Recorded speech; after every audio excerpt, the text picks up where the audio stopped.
ನಾನು ಕಾಂಗ್ರೆಸ್ ಪಕ್ಷದ ವಿರುದ್ಧ ಚಟುವಟಿಕೆ ಮಾಡಿದ್ರೆ ನನ್ನ ವಿರುದ್ಧವೂ ಕ್ರಮ ಆಗಲಿ ಅಂತ ಸಚಿವ ಜಮೀರ್ ಅಹಮದ್ ಖಾನ್ ಸವಾಲನ್ನು ಹಾಕಿದ್ದಾರೆ.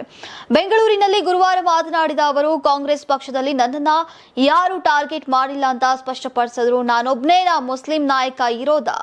ನಾನು ನಾಯಕನೇ ಅಲ್ಲ, ನಾನೊಬ್ಬ ಸಮಾಜ ಸೇವಕ. ಪಕ್ಷದಲ್ಲಿ ಆರೋಪ ಮಾಡಿದವರು ಯಾರು ನನ್ನ ಹೆಸರನ್ನ ಹೇಳಿಲ್ಲ. ಧರ್ಮ ಗುರುಗಳು ಹೇಳಿದ್ದನ್ನ ನೀವು ಅವರ ಬಳಿಯೇ ಕೇಳಬೇಕು. ಈಗ ಯಾರು ನನ್ನ ಹೆಸರನ್ನ ಹೇಳಲಿಲ್ಲ ಎಂದಿದ್ದಾರೇನು. ಧರ್ಮಗುರುಗಳ ಜೊತೆಗೆ ನಾನು ಮಾತಾಡಿ ಬಗೆಹರಿಸ್ತೇನೆ. ಶುಕ್ರವಾರ ನಮಾಜ್ ಬಳಿಕ ಕುಳಿತು ಧರ್ಮಗುರುಗಳ ಜೊತೆಗೆ ಚರ್ಚೆಯನ್ನ ಮಾಡ್ತೇನೆ. ರಿಜ್ವಾನ್ ಅರ್ಷದ್, ಎನ್ ಎ ಹ್ಯಾರಿಸ್, ಸಲೀಂ ಅಹಮದ್ ಕೂಡ ನಿನ್ನೆ ಫೋನ್ ಕಾಲ್ ಅನ್ನ ಮಾಡಿದ್ದಾರೆ. ಈಗ ಧರ್ಮಗುರುಗಳಿಗೆ ಬೇಸರ, ಅಸಮಾಧಾನ ಆಗಿರುವುದು ನಿಜ. ದಾವಣಗೆರೆ ಟಿಕೆಟ್ ಕೊಟ್ಟಿಲ್ಲ ಅಂತ ಸಮುದಾಯಕ್ಕೆ ಬೇಸರ ಆಗಿದೆ ಅಂತ ಹೇಳಿದ್ರು. ಇನ್ನೊಂದೆಡೆ ಜೆಡಿಎಸ್ ನಲ್ಲಿದ್ದಂತಹ ನಮ್ಮನ್ನ ಕಾಂಗ್ರೆಸ್ಗೆ ಕರೆದುಕೊಂಡು ಬಂದ್ರು. ಈಗ ವಾಪಸ್ ಹೋದ್ರೆ ಜೊತೆಗೆ ನಮ್ಮನ್ನ ಕರೆದುಕೊಂಡು ಹೋಗಿ ಅಂತ ಸಚಿವ ಜಮೀರ್ ಅಹಮದ್ ಖಾನ್ಗೆ ಮಾಗಡಿ ಕಾಂಗ್ರೆಸ್ ಶಾಸಕ ಎಚ್ ಬಾಲಕೃಷ್ಣ ಹೇಳಿದ್ದಾರೆ. ಸಚಿವ ಜಮೀರ್ ಅಹಮದ್, ಜೆಡಿಎಸ್ ಪಕ್ಷಕ್ಕೆ ವಾಪಸ್ ಹೋಗೋದಾದ್ರೆ ನಮ್ಮನ್ನು ಕೂಡ ಕರೆದುಕೊಂಡೇ ಹೋಗಬೇಕಾಗತ್ತೆ. ಆಂತರಿಕವಾಗಿ ಎಂತಹ ಬೆಳವಣಿಗೆ ಆಗಿದ್ಯೋ ಇಲ್ವೋ ಗೊತ್ತಿಲ್ಲ, ನಮ್ಮ ಜೊತೆ ಚರ್ಚೆ ಆಗಿಲ್ಲ ಅಂತ ಹೇಳಿದ್ದಾರೆ. ರಾಜ್ಯದ ಲಕ್ಷಾಂತರ ವಿದ್ಯಾರ್ಥಿಗಳು ಮತ್ತು ಪೋಷಕರ ಬಹುದಿನದ ಕೌತುಕಕ್ಕೆ ಇಂದು ತೆರೆ ಬಿದ್ದಿದೆ. 2026ರ ಎಸ್ಎಸ್ಎಲ್ಸಿ ಪರೀಕ್ಷೆಯ ಫಲಿತಾಂಶ ಇಂದು ಅಧಿಕೃತವಾಗಿ ಹೊರಬಿದ್ದಿದ್ದು, ಈ ಬಾರಿ ರಾಜ್ಯದಲ್ಲಿ ದಾಖಲೆ ಮಟ್ಟದ ಫಲಿತಾಂಶ ದಾಖಲಾಗಿದೆ. ಇಂದು ಮಧ್ಯಾಹ್ನ 12 ಗಂಟೆಗೆ ಪ್ರಕಟಗೊಂಡಿದೆ.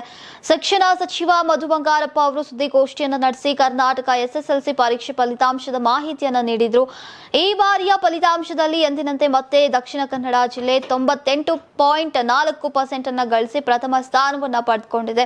ಉಡುಪಿ ಜಿಲ್ಲೆ 98.18% ನೊಂದಿಗೆ ಈಗ ದ್ವಿತೀಯ ಸ್ಥಾನವನ್ನ ಗಳಿಸಿದ್ದು, ಉತ್ತರ ಕನ್ನಡ ಜಿಲ್ಲೆ 98.2% ನೊಂದಿಗೆ ಈಗ ಮೂರನೆಯ ಸ್ಥಾನವನ್ನ ಗಳಿಸಿಕೊಂಡಿದೆ. ಇನ್ನು ಹಾಸನ ಜಿಲ್ಲೆ 97.51% ಫಲಿತಾಂಶ ಪಡೆಯುವ ಮೂಲಕ 4ನೇ ಸ್ಥಾನವನ್ನ ಗಳಿಸಿದರೆ, ಮಂಡ್ಯ ಜಿಲ್ಲೆ 97.4% ಫಲಿತಾಂಶವನ್ನ ಪಡೆದು ರಾಜ್ಯಕ್ಕೆ 5ನೇ ಸ್ಥಾನ ಗಳಿಸಿದೆ.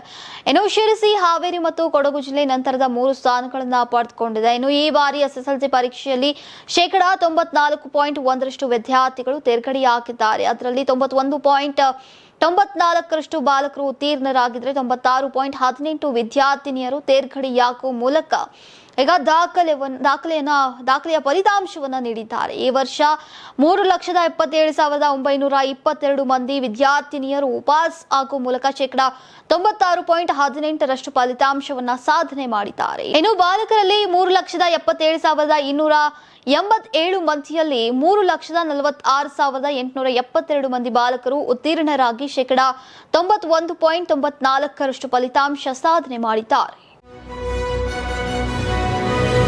ಪಶ್ಚಿಮ ಬಂಗಾಳದಲ್ಲಿ ಆಡಳಿತಾರೂಢ ಟಿಎಂಸಿ ವಿರುದ್ಧ ವಾಗ್ದಾಳಿ ನಡೆಸಿರುವಂತಹ ಪ್ರಧಾನಿ ನರೇಂದ್ರ ಮೋದಿ, ಪಕ್ಷ ಹಲವು ಜಿಲ್ಲೆಗಳಲ್ಲಿ ಈಗ ತನ್ನ ಖಾತೆ ತೆರೆಯೋಕೆ ಸಾಧ್ಯವಾಗುವುದಿಲ್ಲ ಅಂತ ಹೇಳಿದ್ದಾರೆ.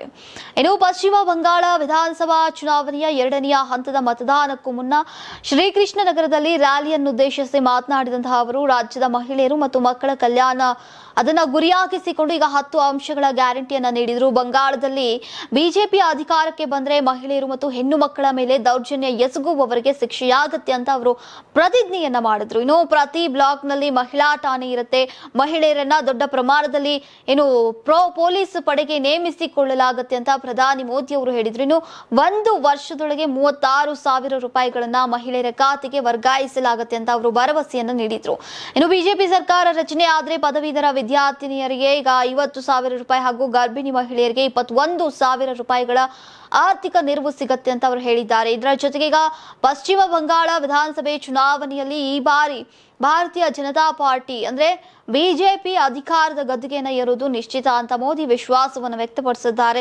ಮೇ 4ರಂದು ಸಿಹಿ ತಿಂಡಿಗಳು ಮತ್ತು ಜಲ್ಮುರಿ ವಿತರಿಸುವ ಮೂಲಕ ಗೆಲುವಿನ ಸಂಭ್ರಮಾಚರಣೆ ಆಚರಿಸಲಾಗುವುದು ಅಂತ ಹೇಳುವ ಮೂಲಕ ಸಿಎಂ ಮಮತಾ ಬ್ಯಾನರ್ಜಿ ಅವರ ಜಲ್ಮುರಿ ಟೀಕೆಗೆ ತಿರುಗೇಟನ್ನ ನೀಡಿದ್ದಾರೆ. ನೀವು ಸಣ್ಣ ಆಗ್ಬೇಕಲ್ವಾ? ಅದು ಒಂದು ಉತ್ತಮ ಆಹಾರದಿಂದ ಸಣ್ಣ ಆಗ್ಬೇಕಲ್ವಾ? ಪ್ರತಿದಿನ ನಮ್ಮ ಜೀನಿ ಸ್ಲಿಮ್ ನ ಯೂಸ್ ಮಾಡಿ ಯಾವುದೇ ಸೈಡ್ ಎಫೆಕ್ಟ್ ಇಲ್ದಂಗೆ ನೀವು ಸಣ್ಣ ಆಗ್ತೀರಾ.